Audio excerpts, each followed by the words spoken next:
People have been fooled by the narrative of loving each other to the extent where they can sacrifice their own interests, their own passions, and to the most vulnerable, even their own heart and blood. We would say that relationships have become too toxic and intangible to the extent where you no longer can, that to the time when it comes to where you have to commit to a relationship, you're blinded by the blonde hair of your girlfriend and her fake charity donations, instead of recognizing that you'll be abandoned and poor just a few years later because of that fake impression that you get and because of all the false narratives that we see happens exclusively under their world. 3 things I'm going to do in my speech today. First, our setup. Second, what is our stance? And third, our constructives. With that said, let's right into our setup. What does this world look like?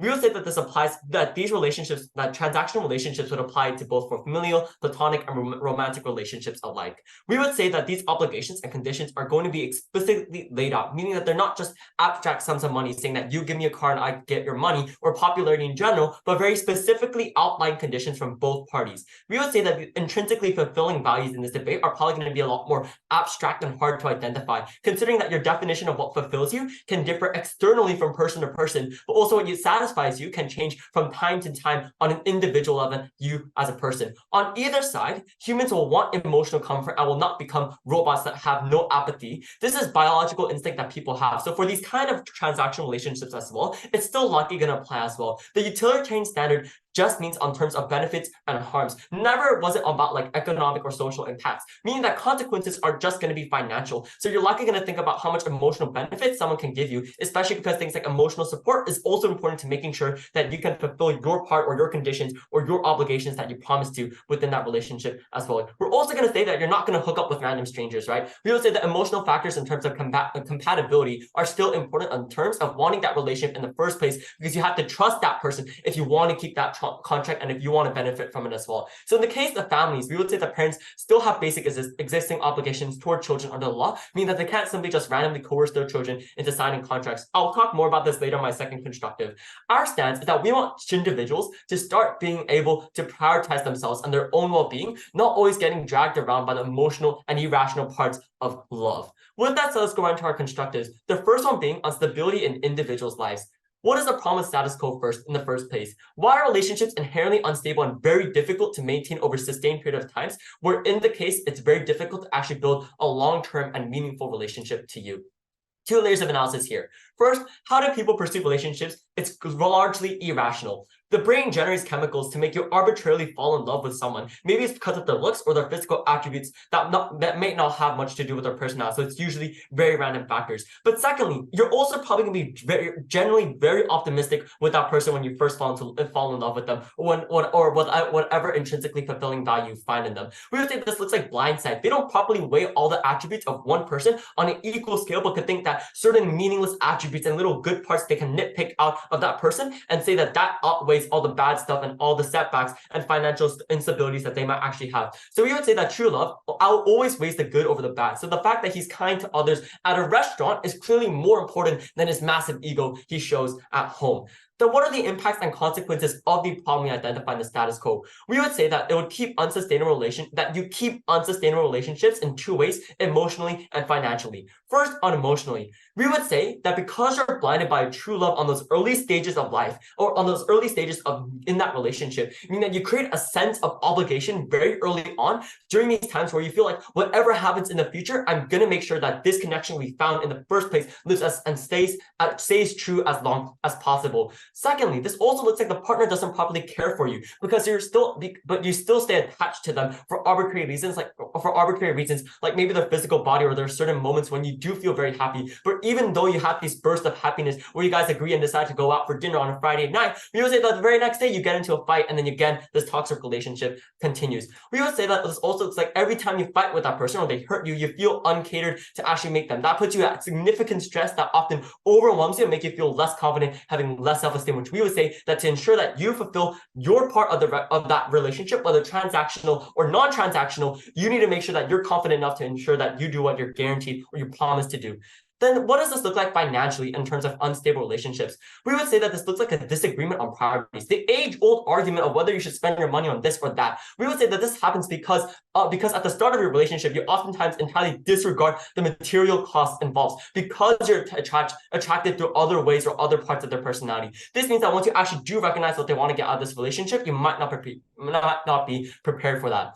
But finally, how do we avoid toxic relationships and it's harder for gaslight under our rule? On the comparative, because of things like contracts, it's easier to keep people accountable, especially because as a characterized here in our setup, it's probably going to be a lot more specific and a lot more catered to actually what you have to say. Meaning that this isn't just in terms of romantic relationships, but it's also within families. Before I go into my second constructive, I'll take a POI from closing.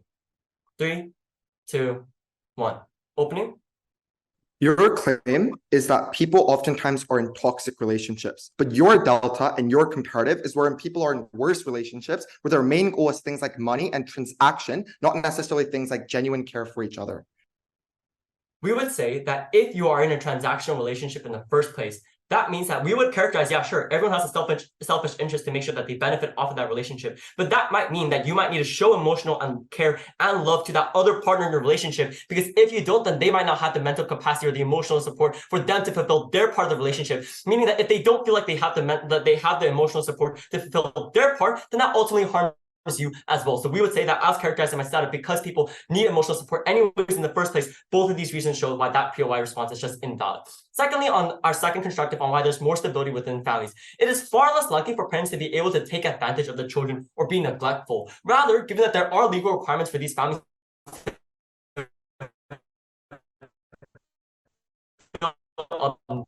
for example, mandating to ensure that parents send their children to school, making sure that they're always able to properly provide for the children with food, shelter, and water, and then also bring them and also help them emotionally. It also makes the job easier for parents when children have certain responsibilities to fulfill, making sure that they are well-behaved children, they are listening to their parents, that they are obedient in the house, and they're doing their chores. Additionally, it makes it easier for things like domestic violence or abuse, where men can easily take advantage of women because we say that you have this relationship very carefully span out. As a whole, families are likely going to run far smoother, knowing that each individual has a more responsibility and a role they play in the house to behave in a certain way. And even if there are all sorts of responsibilities and roles that you have to fulfill, we would say that emotional support can come to play, because if you don't do that, then everyone falls apart. So we would say that to make sure everyone is happy and everyone actually does feel fulfilled and happy and consented to on our side, that's why you're going to go through transactional relationship. And those are the exclusive benefits of OG, and that's what the debate-winning material as to why I win this debate. Very proud to propose. I think our greatest human asset is that we have others to share the glories and vulnerabilities inherent to the human experience. That the rare smiles of your sick mother is what you remember after family trips. That the tears of your brother brings up a visceral, unexplainable sense of devastation. That the love you feel for your partner makes fleeting and oftentimes scary circumstances in life seem valuable, make the photographs we take and the promises we make worth keeping. Relationships should not be used as commodities in the production of utility. Opposed. I'm going to chat about three things in this speech. Firstly, on OG's overly negative case, where they take the extreme cases of things like domestic violence. Second, I'll give you some reframing in terms of what these intrinsically fulfilling aspects of the human experience look like. And then two arguments. Firstly, on emotional fulfillment and finding more meaning in our lives. And then secondly, on social cohesion. Firstly, on OG, the simple thing I want to point out is that they claim and they try to mitigate our case by saying, oh, we still have things like basic emotional connections between people. But note that this is the overly the best case. Because in the common case and in the worst case, oftentimes people will be creating relationships merely for financial benefits due to things like cold calculations of being able to have more financial viability, of being with a specific partner in a specific house, that necessarily, or no thank you. In the worst case, they don't create any relationships because they feel like in their cold calculations, it is far better to be alone than depend on another person. The difference between the two sides is very simple then. On their side, people preemptively before relationships are overly calculative, according to OG's own analysis. Like they try to quantify different things of the human experience, weigh different people based on these numbers and cold calculations to see where is it better for me in terms of purely utilitarian values. And I would like to note that these calculations are oftentimes wrong. That how you prejudice someone or how you view someone merely in their first interaction or after you have created a relationship is something that you cannot oftentimes judge a person's life on. While on our side, no thank you, given that the mere virtue of being in relationships is what is viewed as valuable, as akin to people as relationships in the status quo. You can do things like try new people out. You can do things like create more relationships that are not contingent on meeting a condition, no thank you, or explicit obligation, such as being able to share a housing, or such as things like being able to pay a specific part of the bill within a given circumstance. Secondly, on their point about people are not in good relationships, don't let OG win this debate by framing to you only cases of things like domestic domestic violence. In the status quo, there oftentimes exists a lot of beautiful relationships. Like, for example, the relationship between me and Alvin and me and Jason. No one hits each other.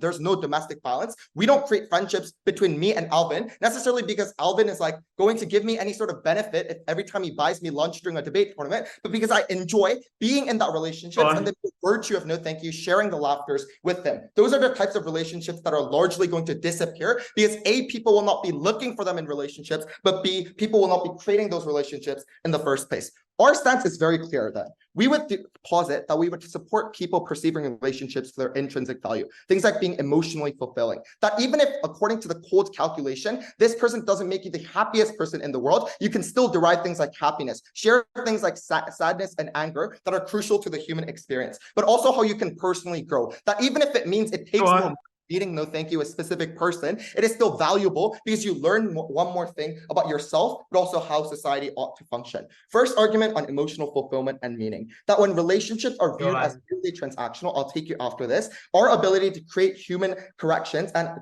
desire specific types of emotional fulfillment decreases. There are largely two things to note here. Firstly, in terms of emotional support and feeling of happiness, according to OG's own logic, you will only be focusing purely and primarily on utilitarian values according to things like explicit obligations and conditions negotiated by the parties. Necessarily in the status quo, when you're talking to a friend about the bad incident that you had in the past, if it on their side, if it doesn't meet the explicit condition and obligation, you won't be chatting with that person. But on our side, even if independent from these obligations, you feel as if because of your empathy and because of the you're in the relationship, no thank you, that you're more likely to give emotional support, feel happiness from sharing memories with other people. But second, that it is very, very important in the status quo that we use other people to create experiences and memories for ourselves. That is not necessarily possible on their side. Because sure, according to this cold calculation in the future, you might choose some people to go on trips with, but that decreases in value when you cannot feel that spontaneity, that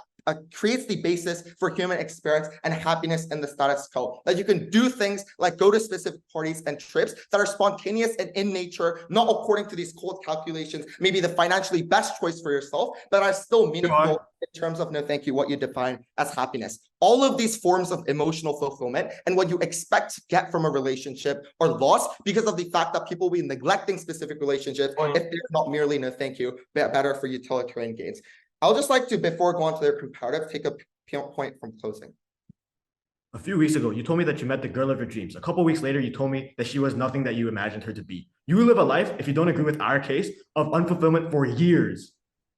Yeah, but you also told me that you really want a relationship a couple of minutes ago, right before this debate. You told me that you want a girlfriend. I think we can give examples and anecdotes, but the point that it serves, the point of my POI answer is that we always want human relationships, not necessarily because getting a girlfriend might lead to better financial situation for me or shared housing, but you and I both posit, Jason, it gives us intrinsic happiness from the fact that we have someone to share our experiences with. Odd POI coming from Jason specifically. Just imagine just how cold-hearted human interactions would be on their side of the house then. There are no genuine connections because you view other people merely as a machine for utility. You will neglect other people specifically for things like families, like children in certain cases. People just not have children if it means that according to their calculations on OG, it means that the cost and the financial cost of having a child far outweighs the quote unquote vague sense of happiness that you get. On our side, even if you know the financial risk, the experience of being a parent, of seeing your child grow are things that are intrinsically fulfilling that you cannot get according to how much money you have and how many zeros you have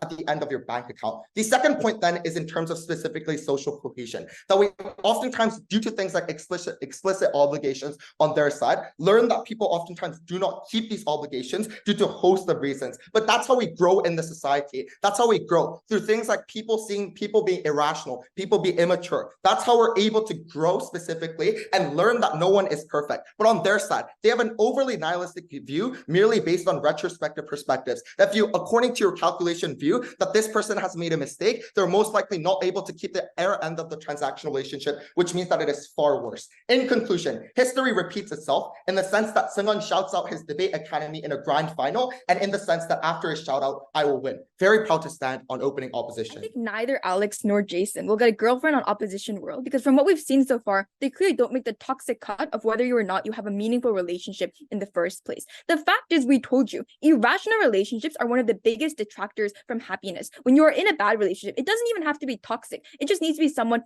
you have irrationally fallen in love with, who you irrationally believe that you might be compatible with, but you end up stuck and attached to that person, and you end up unable to leave that relationship, and in the end, your own happiness is the only thing that is detracted from. We know this case is strong from the moment when Alex is clearly unengaging with all of our points on how this is likely to impact individuals. If anything, we would tell you this is the most important thing in this debate, given as individuals in toxic or abusive relationships, or individuals who are not currently happy in their relationships, are probably the most vulnerable individuals in this debate we would rather want to prioritize.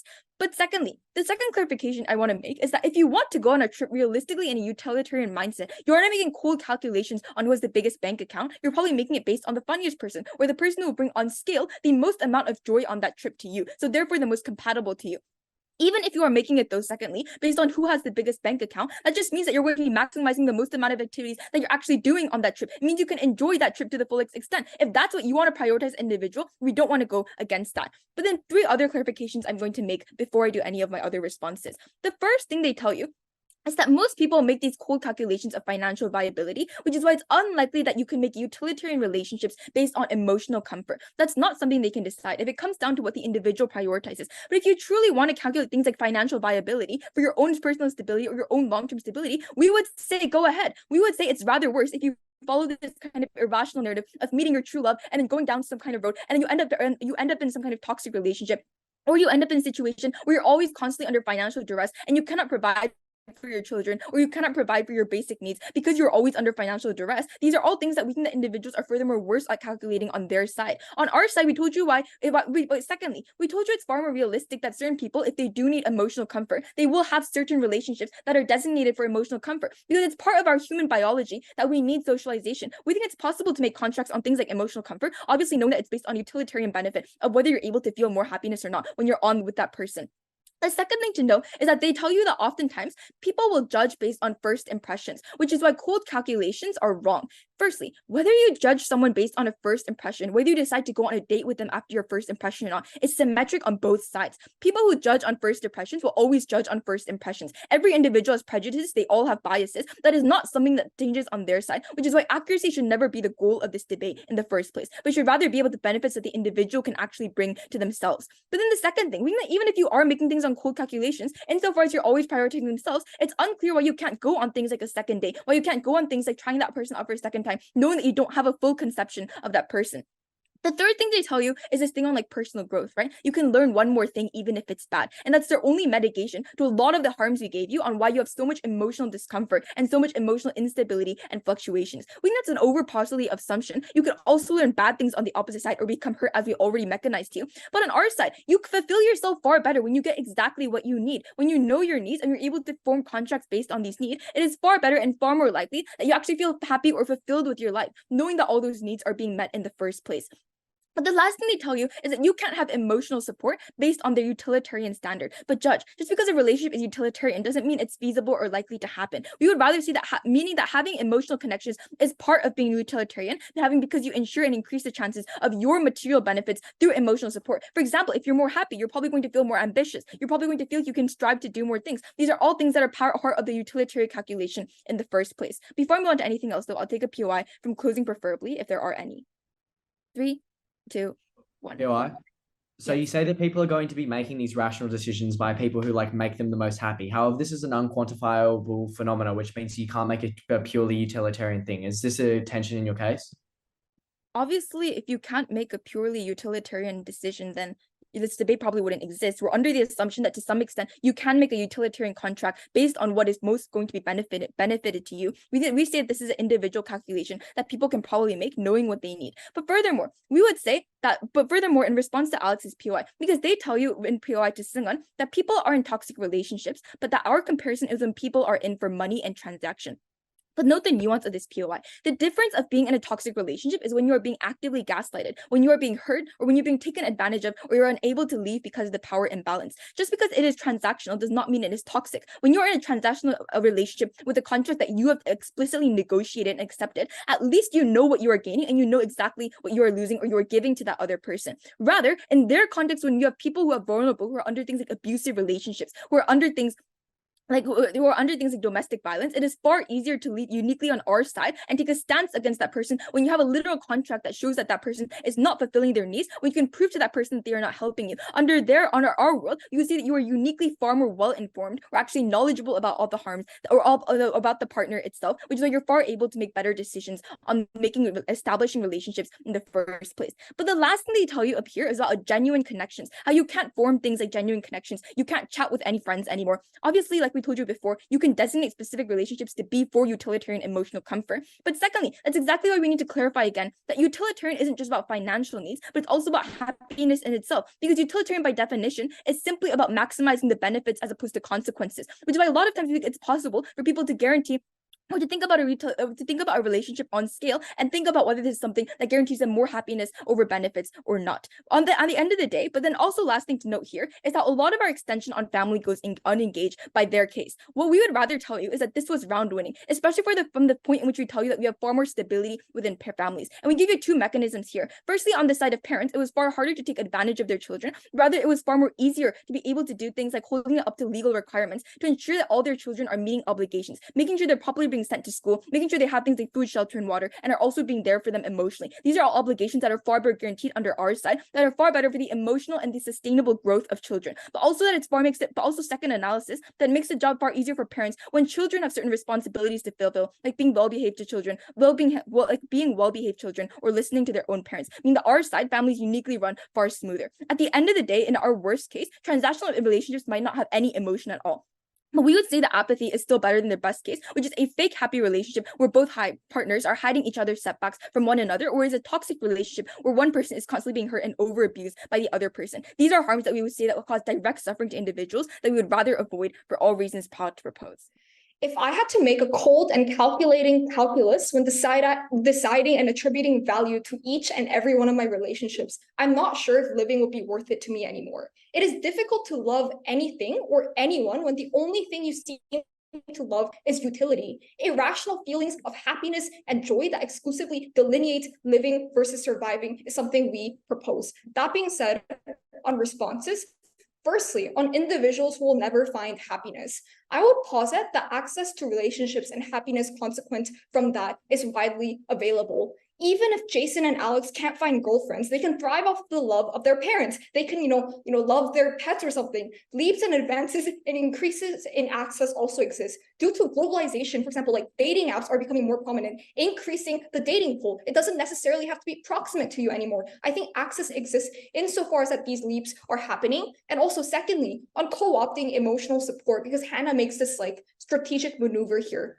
Firstly, just on meta debating level, this seems very disingenuous because it doesn't line in with the sort of nuance of emotion. But secondly, that is extremely cold and calculated if you think about it. If you only see your parent or your girlfriend or your boyfriend as someone who maximizes your own happiness, you're essentially instrumentalizing them. That proportionally means that you know that your own boyfriend or girlfriend is instrumentalizing you for the purpose of their happiness and that you aren't actually loved or kept around because you're a comforting person to talk to. That seems very, very sad. I'm going to also talk about this later on as an extension. But lastly, on domestic violence.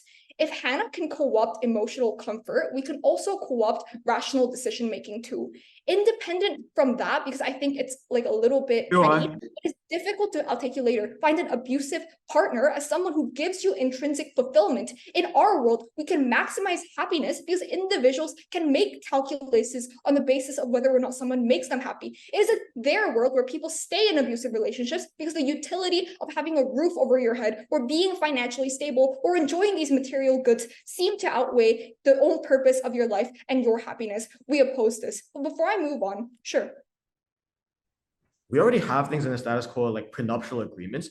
If these cold and calculated decisions are so debilitating as you say, why are these prenuptial agreements that constitute what happened after you stop loving each other not as debilitating? Well, that is your world, right? When you have relationships being assessed on the basis of what utility happens, right now or in the future, that is essentially when you stop to see the purpose of life. I'm going to tell you what Alex told you. Utility will always be comparative and conditional, but intrinsic fulfillment will not. What I mean by this is that the ways in which utility is maximized is how it is delineated in the info slide essentially is in three ways. Firstly, on objective standards of living. Secondly, on the metrics of success that are socially accepted.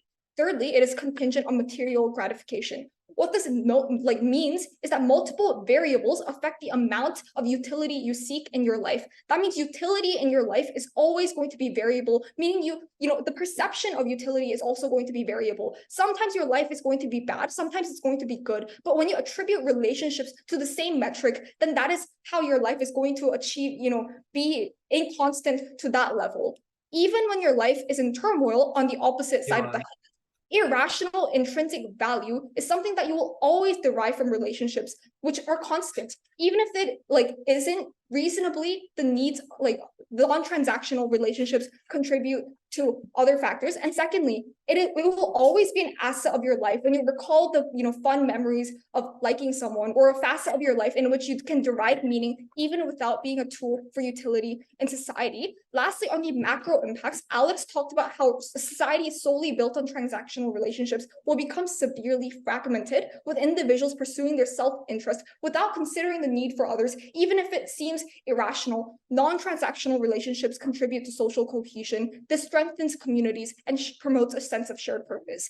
That being said, transactional relationships will always dissolve when the perceived utilitarian value diminishes. Utility is always going to be inconstant, meaning your relationships will always be inconstant too. We wouldn't want that. The mechanism that we provided was that you seek to find the true meaning of love, your metric of extracting utility that is buying into the detriment of what we portray to you as loveless relationships in its core. It is counterintuitive because we posit that humans are irrational but uniquely special animals in that way. We will always try to seek some feeling of intrinsic utility, and that is most commonly found in those who are most proximate to you, i.e. the relationships you build. That is what differentiates humans from other entities. We ought to retain this because this is special. A deep sense of inadequacy when your life seems bleak is a result by this. That is how things get worse. When you thought that everything was tolerable, all of a sudden, then you start deflecting some of the issues within your life to other facets of your life because you feel inadequate. You feel like you're missing something because you don't have actual relationships.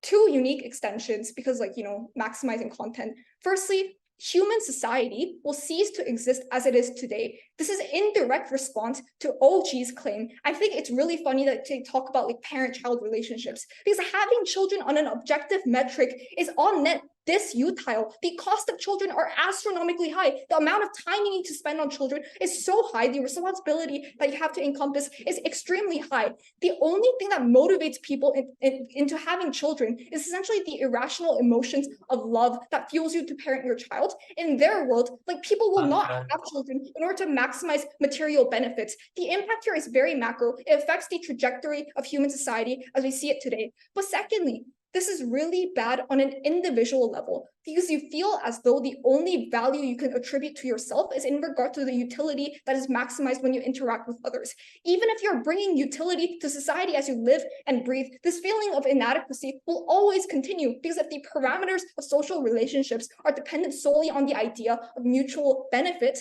the way in which you perceive the purpose of your life is on an objective metric of utility in which you overemphasize the concept of living for others. What this does is that you will always question your self-worth because it is in tangent with what other people, others perceive of you, and you don't have epistemic access to what others think of you. You will never feel as though you can mess up because that will significantly lower the value of oneself. You will always live in an inconstant world in which anything you do will somehow lead to your social perception becoming worse. I think even where there are times when you love, hurt, you loved, and that in and of itself is something special, we ought to retain this. Proud to put up. It's going to be easy for CG to win this debate because all the other teams actually failed to engage with the crux of it. Let's repaint this world. 1. People agree upon financial conditions but are not obligated to have emotional or romantic connections. What does this mean? You will have open relationships because, as OO says, having romantic attachment is incredibly important to people. They're going to have the same biological needs of, for example, finding someone to love anyways, which means that after, for example, you sign a contract with this specific person and you're legally, for example, bind that to the person, you're probably going to pursue open relationships with other people, for example, finding romantic attraction there. But the second thing here is that this is likely insofar as there's a mutual incentive to do so. The reason why we don't like, for example, our partners cheating on us in the status quo is because there's an expectation that you, for example, consider that person special to you, and you also expect that person to consider you as special to them. That doesn't exist in our world, which means that mutually there's also an incentive that you're most likely going to, for example, pursue open relationships in this alternative world. I think the failure of OG to actually engage with opening operations burden push, that it is intrinsic human instinct to pursue romantic relationships, already boxes them out of the debate. Why is this salient? Number one, opt-out mechanism. Seung does talk about this. He talks about contracts providing accountability. He doesn't explain the flip side. The first harm that they have here is that regardless of what they talk about relationships, how they characterize relationships are not modeled with it. For example, if you marry someone, you get financially bonded to them anyways, which means that material good is already a necessary aspect of relationships in the status quo as well. The comparative on their side is that it is significantly harder to opt out because there are like a lot of processes as which how you can opt out of, for example, a marriage. But the comparative on our side is, as for the characterization that was never refuted by OO, if you sign a certain contract and if the other party does not fulfill that contract, you can literally opt out of that relationship at that moment when the, for example, terms of the contract are not fulfilled. The second thing here is that even if, I don't know, you don't get married, like people constantly go back to toxic relationships, right? Because you internalize the narrative that you have this emotional connection to this person. You internalize this narrative that this person is special to you and you are special to them, which means that even if there are certain conflicts which necessarily indicate that this relationship might not be good for you, because you already lived in a condition where you have internalized the narrative for so long, that is why people constantly go back to toxic relationships. That is why people find it extremely hard to, for example, get away from their abusive ex-boyfriends or girlfriends. Second of all, we augment all of opening operations benefits. Here's the thing, the real weighable benefits of relationships are actually quite hedonistic. For example, the serotonin release when you, like, I don't know, when your partner says something nice, when you hug your partner, or engage in various sexual acts that I cannot describe here, you have the exact same benefit because your brain perceives the romantic aspect of the relationship, therefore releasing the same kind of chemicals without the expectations and burdens of the status quo, which means that the real, weighable, tangible, emotional impacts that people experience at that romantic moment are still symmetric on both sides according to our counterfactual. The difference is that in their world, in the long term, you are more likely to, for example, actually go through all the burdens of the status quo insofar as they're existing incredibly high bar of expectation that the relationship needs to be perfect, that you and your partner have to be synonymous in almost every aspect. We don't have that in our world. And even if that is the case, it is much easier to opt out, which means that we simply co-opt all of their benefits on a more bigger scale. What is the weighing of this claim? We resolve the opening deadlock. Because here's the thing. OG starts off by saying that utility is important. But in Hannah's speech, they make a weird concession that utility is ultimately of a happiness, which is Op's point. And opening Op says that there's like this intrinsic value of finding romantic relationships. We agree. Like, I'm not sure if this is true though, because like, I don't know, asexual people exist. Because like there is a massive deadlock, right? Which means that we're deciding to exclusively resolve this deadlock by pointing out how, number one, we gain utility by signing these contracts, by providing this new avenue of relationships. But at the same time, these relationships also allow you to pursue romance outside of the contract itself. Before moving on, like Alistair Connie, please, PY. The hedonic chemicals you talk about is how we learn to love, how we learn to become a parent, and how we learn to develop empathy for others. You cannot co-opt our point on emotional fulfillment if you support things like open relationships. Here's the thing. Emotional fulfillment is something that is a stereotype in the status quo, that you have to gain emotional fulfillment in this way, that emotional fulfillment has to look in this way. The comparative on our side is that, first of all, fulfillment is something that is not necessarily emotional, that even if that is the case, you're still going to find fulfillment from material goods because that is going to be the norm on our side. But second of all, that literally isn't true, right? Like spending time with your open relationship partner can provide all the same fulfillment benefits that we talked about. That was literally the entire point of my framing. Vertical extension on why relationships are unhappy in the status quo. Here's the thing. First of all, like this narrative that they defend the opposition is synonymous with, for example, things like the one true love narrative, right? The status quo goes one step further than just saying that relationships will provide emotional benefits. It tells you that there is this one one person who can provide the best form of emotional benefit to you, that there's this one true partner that you're going to be destined to find, that this person will, for example, be able to, like, for example, have like similar preferences with you, that you're going to understand each other on every aspect, all these unrealistic expectations. What are the harms? Number one, again, overly high expectations. Because you apply this narrative to people who you engage in romantic relationships with, you're more likely to, for example, like see the flaws in that person because you have like incredibly high expectations. You're more likely to hold them against unfair standards, which means that conflict is more likely. But second of all, those who cannot find these perfect relationships are in massive turmoil insofar as they think that they're unable to, for example, find a partner that complements their interests. It's like a massive harm to a human being. The comparative is that if you have money, then it's okay. Second of all, romance is in and of itself ambiguous and erodes over time. Like, I don't know, attraction we feel to another person, it's just a sudden emotional instinct and impulse. But even if that is not the case, preferences change over time. We gain different experiences and we live in different environments as time passes, which means that also, even if you find your partner, like, I don't know, romantic or attractive at this point of time, after 5 years or after 10 years, that is unlikely to be the case, which means that romance, yeah, I already took one. That romance inherently erodes over time. You're unlikely to be able to sustain it. But finally, I think Connie talks about like how all relationships in general are going to be worse because you weigh all relationships based on utility. Just a clarification that we can still have friends here. Like, you're not going to be in like romantic contract signed relationships with your friends. Anyways, what is he weighing? The intrinsic purpose of a relationship is utility, as both opening sides concede. I would like to posit that even in our worst case, where all of this doesn't apply, you still develop certain emotional bonds over time. One, you're more likely to be cautious and respect individual preferences. Because you don't know this person, you're more likely to guarantee things like privacy. You're more likely to, for example, respect that person's emotions even more when you're talking to that person. A lot of conflicts stem from the fact that, for example, partners don't respect each other's privacy, or, for example, say certain blunt things because they feel so comfortable with each other. If you're more cautious, if you treat this person like you don't really have to, you shouldn't harm them because they're not like emotionally bonded to you, you're more likely to be able to actually get better relationships over time. The second of all, you feel safer. There's an evolutionary instinct of pursuing auxiliary needs like love after securing material goods. So in the absolute worst case of these people, or the most vulnerable people in society that do not have material goods, they cannot pursue love. Even if you have a romantic partner, you're worried about paying your bills 24/7. Literally nothing matters. At least we provide the preconditions to happiness on our side. That is why you should vote for CG. So before I begin my analysis in this speech, I think it's firstly important to address what this counterfactual is actually likely to look like. Now, what we tell you as closing opposition is that people are going to become inherently self-interested. They're going to seek what benefits them solely. They're going to seek only the things like that they want. We also see that what's likely to happen is that kids are going to grow up in a world where their parents are sort of only pursuing these values, which means that they're likely to perpetuate these values over time. And the sort of like degree to which we participate in total self-interest is likely to become like exacerbated as time progresses. Now, the government sort of provides you a few things here about like what it'll actually look like. Now, the first thing they tell you is that like open relationships are going to exist. Now, we see there's like massive harm to this. Firstly, it destroys trust of partners. Secondly, it ruins the emotional bond together, which means that emotional satisfaction is not achieved in the best way. However, we also see that it's like massively unlikely. We still see that like the things like an open relationship, like they can massively harm your reputation. They might be harming you from a utilitarian point of view if like you're not engaging with your partner in a good way. But also it's just like unrealistic to believe that you're going to be carrying around a stack of social contracts with a bunch of different people, one for your money, one for your romantic things, one for your friends. This just like doesn't make sense. This is not something that's realistic. We see that this is like not something that's going to happen. However, even if we take the government at their best, we still believe that we can win.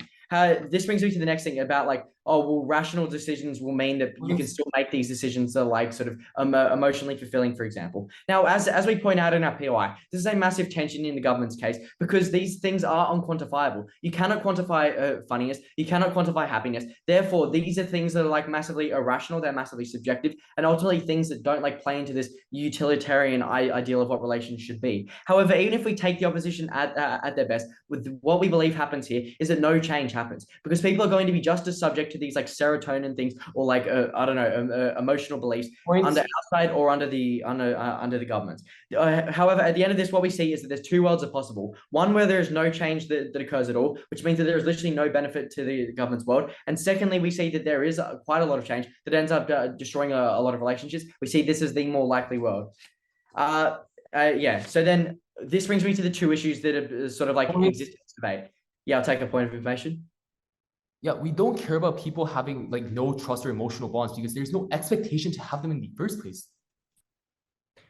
we still see that like trust and emotional bonds are still something that are like massively important. You can't put together like business deals if you don't trust the other person to uphold it. You can't like have a good relationship. Your kids can't be trusting each other at school. There's a massive like amount of implications of trust that extend to even things like in international relations, for example. Trust is something that is very important. Trust is something that like even if you don't expect it to happen, is still something that is important to happen. This brings me on to the two issues in this debate. Firstly, on what is better for relationships, and secondly, what is better for society. Now, this is where on relationships, the government provides you quite a lot of analysis. Firstly, the first thing they say is that like love is irrational, or like relationships are irrational. However, we say that like, yeah, sure, maybe this is the case, but we don't care if it's satisfying your emotional needs, because your emotional needs are such a severely important thing to you. You cannot survive if you're not happy. You cannot survive if you don't feel like emotionally stable, because you can't work, you can't study, you can't do anything without this. This is a prerequisite to everything else. However, in status quo, if you're like in these like abusive relationships, is the government like characterizes them as, you have the ability to leave. The ability to leave is almost identical, and if anything, it is worse under the side of the government, because there exist these contracts between each other.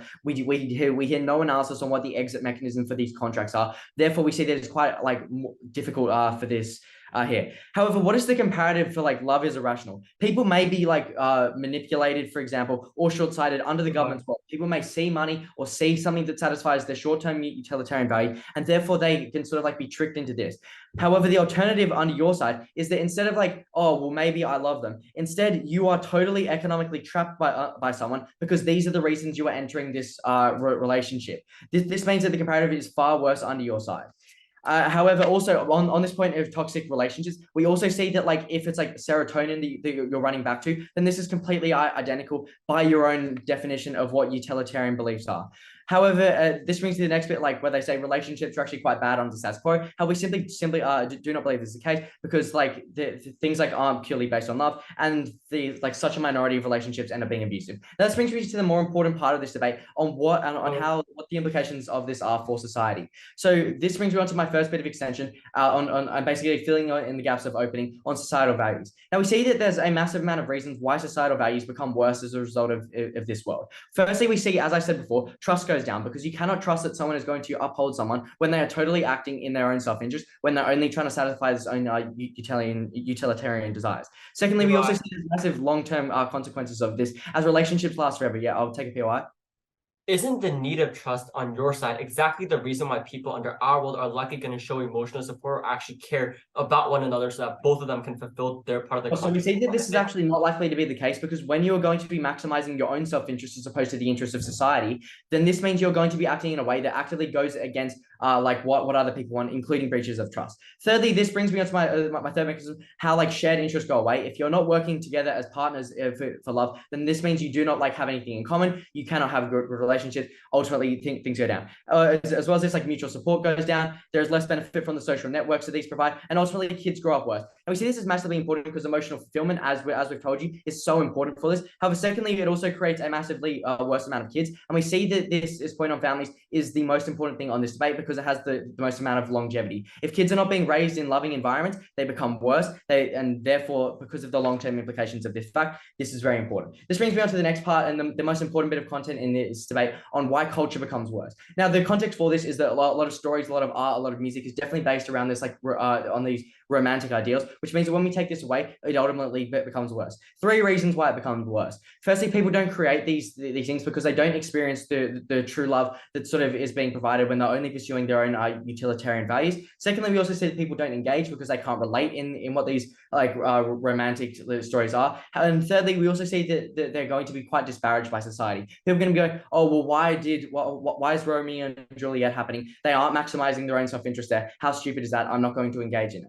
We see this as massively important and the most important bit of content in this debate for a few reasons. Firstly, it is a prerequisite for emotional fulfillment and good relationships. You cannot have good emotional relationships without having a strong culture that teaches you what these emotional relationships are. We also believe that like empathy and and sympathy, which means that like you're not going to donate to charity. These are massively magnitudinous things. They impact all society, and they also impact people on a massively severe level, and they last forever. For example, for kids aren't being raised in good cultures. Therefore, what I prove to you is that our content far outweighs that was provided at opening, and also disproves anything that has been raised by the government in this case. Therefore, very proud to oppose. As a high school in South Korea's hellish academic environment, I have learned that pursuing the first school girl that I see that also listens to Kendrick Lamar or makes me feel all fuzzy inside is myopic and will end with my shredded heart in my hand as I realize that she doesn't recognize that I can't spend more than 80 hours a week with her instead of studying. Alex, an opposition bench, is hopeful for like truer form of love in quotes, but this hope is the very reason why opposition bench's world leads to long-term harms and unfulfillment. The winning line for closing government is very clear on two regards. First of all, that we win on true utilitarianism, which OG doesn't really do because they try to make this catch-all policy that utilitarianism also includes the very concept that opposition bench talks about in terms of like finding emotional relationships or fulfilling emotional relationships. I think that this is slightly uncharitable, and as a result, we break this deadlock of open half by delineating on this and telling you why we win on true utilitarianism, but also secondly, why we win on true intrinsic fulfillment via your relationships anyways. I'm going to then delineate this in this major question of which side makes more fulfilling relationships, including those two winning lines. Integrated. What does closing opposition tell you regarding this question, first and foremost? What information? No, thank you. They tell you that you cannot quantify happiness on a utilitarian metric. I think that this is somewhat true and why we beat OG on propensity, actually, because they try to make a catch-all case, as we told you, but like by telling you that by telling you that utilitarianism includes all these things, but we tell you that even if utilitarianism is What information? like, for example, like whether or not you can afford a house, like whether or not you can do things like afford to even be in a relationship with someone, like whether or not you can actually afford to have kids, for example, this is still something that is better on pure utilitarianism and our. Because know that for many people in the status quo, not being able to have kids, for example, as an intuition buff or as a microcosm, it's actually a make or break case in many cases, that when you're blindly pursuing intrinsically fulfilling relationships in quotes that make you feel all fuzzy inside or that make you feel like you want to have a very loving like environment, you don't realize that your partner actually does not want kids. When you are forced to do things like, for example, prenup, I guess would be the intuition, but for our case, where you are forced to sit down with your partner and forced to discuss these certain utilitarianistic metrics for how you want to live your life in a most fulfilling way, you are able to either do this in a much more conscientious way that respects what both people of the like relationship want, which is more specific on impact than what OG tells you. But second of all, and this is what OG does not mention at all, and this is the debate winning or the debate winning sort of salient impact that we give to you as CG, you don't waste a lot of your time. You don't like go into relationships blindly in a way that is incredibly damaging for you in the long term because of the fact that you did not realize these things to begin with. We tell you on three main metrics that this is bad. First of all, you're going to waste time likely due to like a quote unquote one true love narrative, which the previous speaker does not even respond to. In fact, the previous speaker from closing opposition actually strengthens this point with their like extension of sorts on how art is destroyed. The whole point of art like being sort of a depiction of like a one true love narrative is the mechanism for why this narrative is so pervasive in society, which helps our case. But we tell you that when you go into these relationships blindly and you don't realize that you can't sort of utilitarianistically continue, this means that you waste time in the future in a relationship where you feel trapped, as Alvin tells you, because of the fact that you feel like you actually love this person, but you don't have the confidence to actually cut it off, or you feel like you shouldn't do it because of the fact that you have a very unclear metric of like, I don't know what happiness or the intrinsic fulfillment via relationships looks like. But we also told you that in the long term, this is exclusively harmful insofar as you don't have the ability to, like, for example, find relationships that make you happy in the future. Because this looks like, for example, the feeling of quote unquote settling for less, where you feel like you had a relationship in the past, or you have many relationships that you thought were very fulfilling at first, but because of the pragmatic outcomes of life, where you have to do things like, for example, pay rent, where you have to do things like, for example, pay for the education of your child, lest you want to be but you also have to balance like not getting evicted, for example, from your house, from a Hell's Kitchen, New York, Manhattan. These are the pragmatic outcomes that you have to weigh that become much harder when you go into a relationship with far less preparation on opposition benches would. Opening opposition then tells you, also regarding this, that you have like a cold calculus of relational utility, and it's impossible. Here I want to weigh on the metric of utilitarianism versus intrinsic fulfillment, while we break this deadlock and therefore also win as CG. Because as I told you, Hannah conflates utility with emotional fulfillment by trying to co-opt both, leading to the main opening deadlock that results in no tangible impacts. We told you why we break this by engaging with why fulfilling relationships is futile in and of itself because of the narrative of the one true love, as Alvin tells you, but also why in our world this is broken since we engage with, even in our worst world, the metric of utilitarianism. This is only on numbers, in that you're at least going to live a more fulfilling life on material metrics. Before I move on, I'll take a PR from opening.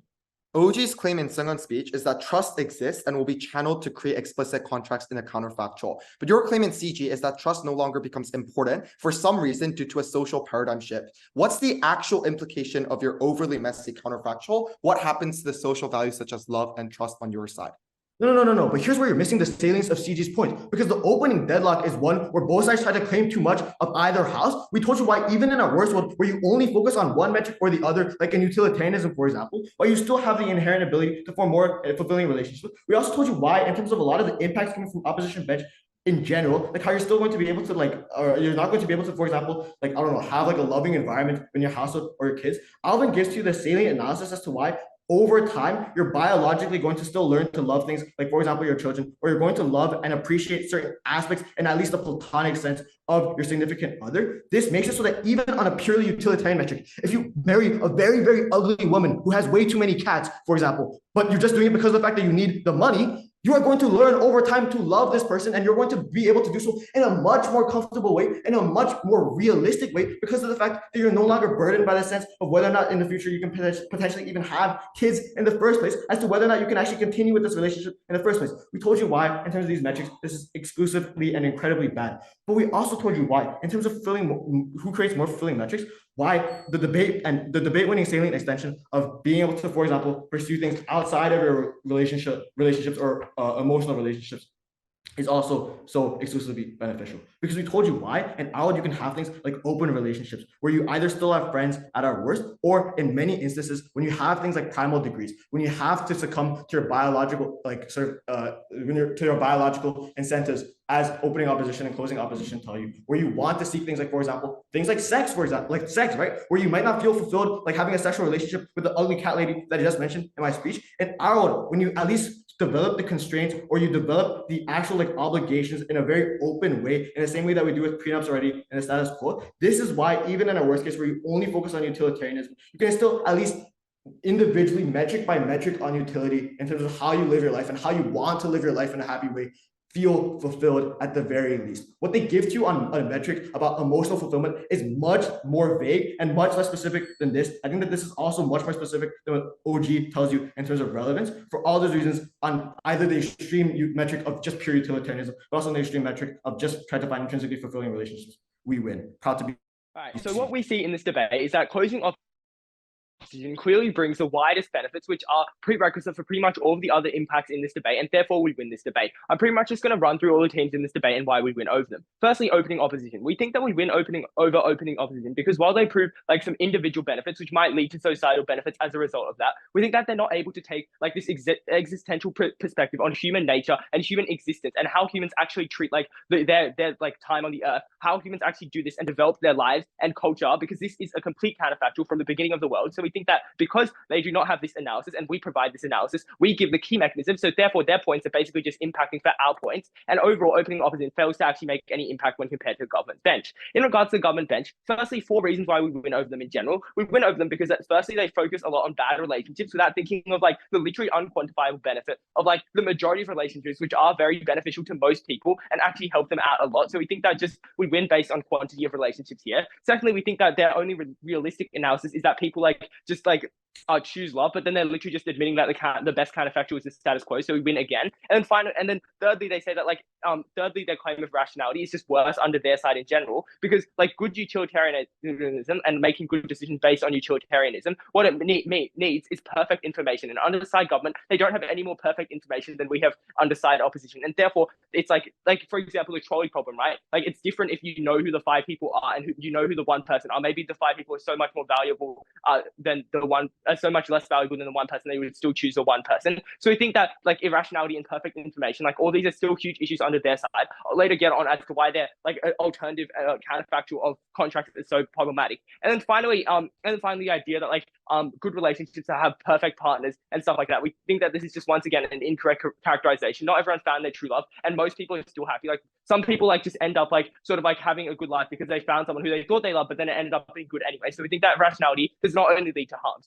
So then moving on to the case of the opening government. What we think is that opening government kind of like demonizes love in order to promote self-prioritization when like we literally live in a society that's based on not caring only about yourself and caring about other people. So their first claim is that like they increase responsibility and like social contract between citizens within society. This like obviously exists in the status quo. Parents know that they have to care for their kids. It's also in legislation, so they're not going to get that under their side. And it's also illegal to say do half the stuff they say they fix, like domestic violence. So then what we think is that like under their side, bad parents can just say that like their kids are bad, so then it's not worth it to invest in their kids. So we think that it's worse under their side because it's a lot easier to coldly say no, my kid isn't worth it, and it's even worse neglection under their side. Meanwhile, at Member, what we tell you is we give you analysis on why culture is so important to how kids are treated and therefore the development of the human society. So what we think is that because of this, we are able to win over responsibility and like benefits to like families and stuff like that. And then what they tell you is that like emotional and then so what they tell you then is that emotional is needed for practical. Yes, what is your POI? Wouldn't people want to provide each other with information and other emotional tools exclusively under our rules so that they can ensure that both of their partners will get the mutual benefit of the relationship? Okay, so we think that that's true to a degree, but then we think that when you say that people are going to be self-interested, what is going to happen in part is that they're going to be like, it may be if I don't tell this person this information, then I'm going to get the best out of this relationship. So we think that it's possible that some people may not give perfect information, and we also think that people just don't know themselves that well either. So there's a lot of reasons why perfect information doesn't exist. So then moving on to the claim of why you need emotional for like practical benefits, why there's like a resultant here. Why we think like it's like objectively like just untrue because it's just inefficient to like say spend time comforting someone when you could be like earning money or something like that. So we think that side government once again doesn't prove anything here. And then finally they have like this idea of like love being irrational and then continuing bad relationships. This has been refuted down the bench, but I'm basically just going to like weigh why these vulnerable individuals who they claim to care so much about actually aren't that like important. Firstly, it's like completely inexclusive. They're also going to harm vulnerable individuals under their side because, as I said earlier, people are not going to be more rational under their side. People are like less able to better calculate what relationships are worth, especially in regards to the emotional value of them, because they have very little emotional experience and they don't really like